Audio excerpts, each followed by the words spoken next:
Балаңыз ары өтүп каңып кетет, бери өтүп каңып кетет. Сүйлөшсөңүз жактырбай сүйлөшөт. Эмнеге ата-энелер көбүнчө ооруп калат?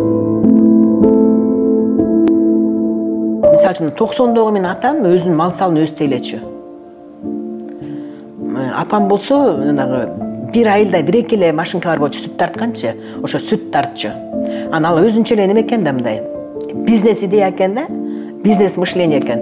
Анан бир машинени алып алды, ага 15 аял келип сүт тартты. Бир күнү баягы сүттөрүнүн бүт баарын берди, анын каймагы калды. Анан элестеңиз, эмне деген сүт, Аны айран уютту, анан сүзмө болду.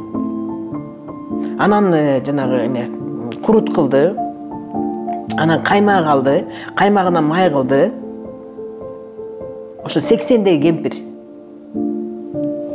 Атам болсо базардан мал алып келчү. Начарыраак малды алып келчү, ал билчү да, малдын көзүн билчү экен да. Арзаныраак, ошо 90 жашта эле арзаныраак мал алып келчү, аны семирчү, кайра сатчу. Ошондуктан биздин огородубузда дайыма мал турчу. Уyu дагы, кою дагы, жылкысы дагы, бие саачу. Жыл сайын бие саачубуз. Ошентип алар 90 жашта эч кимден сурабаптыр. Ал эми мындай болот экен да, ошол. Эмне үчүн 90 жашталар өздөрү чыгып ошону карашчу, себеби алар өзүнүн самооценкасы, өзүнүн баасы көтөрүлүптүр.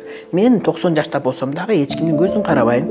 Мен өзүмдүн оокатым бар, балдарга көз артпайм. Мен мындай көз каранды эмесмин, мен балдарга көз каранды эмесмин деген өзүнүн жана ичиндеги мындай самооценкасы, өзүнүн баагысы, өзүнүн баасын көтөргөн чоңоюп кетет экен да.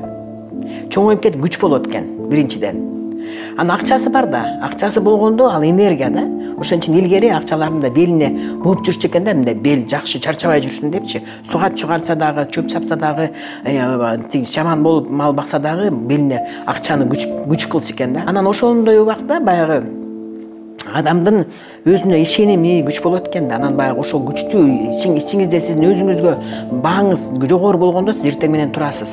Сиз уже ыйлабайсыз да, мен ыйлап чарчадым, акчам жок, анан бул качан жашоом болот деген ыйлаган эч ким жок болот аяктан турабы.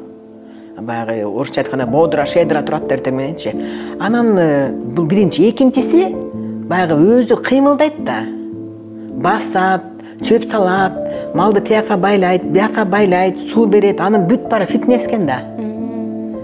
Биз атайлап акча төлөп, кымбат акча төлөп анан фитнес клубка баратпайбызбы азыр? Огороддо эле, өзүнүн эле үйүндө эле фитнес экен. Ошон үчүн күлү, күчтүү, буту колу жакшынакай, мээси, акылы бар, жакшынакай, акчалар бар, эч кимден берсе берет, бирок албайт. Бирок балдар дагы баягы шаарда, баардык балдар шаарда, мен эң кичүүсүмүн. Анан баягы келатканда сөзсүз белек алып келишет. Жоолугун алып келет, көйнөгүн алып келет, чайын алып келет, майын алып келет. Анан ата-эне деген кой союп тозуп алат. Анан анда дагы көтөрүлөт, адамдын энергиясы көтөрүлөт. Мына балдарым келгенде мен кой союп тозуп алдым депчи. Мен колумда бар болгон үчүн, туурабы?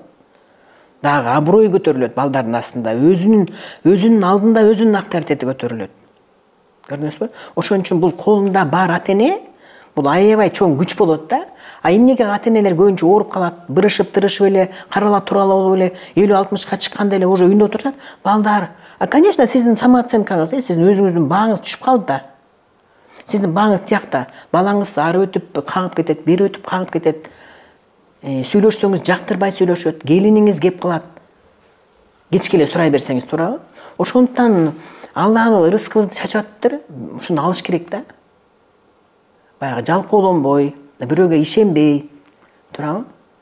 Өз рызкыбызды өзүбүз тапканга аракет кылып, ойлонуп жакшы. Анан кыймылдаш керек.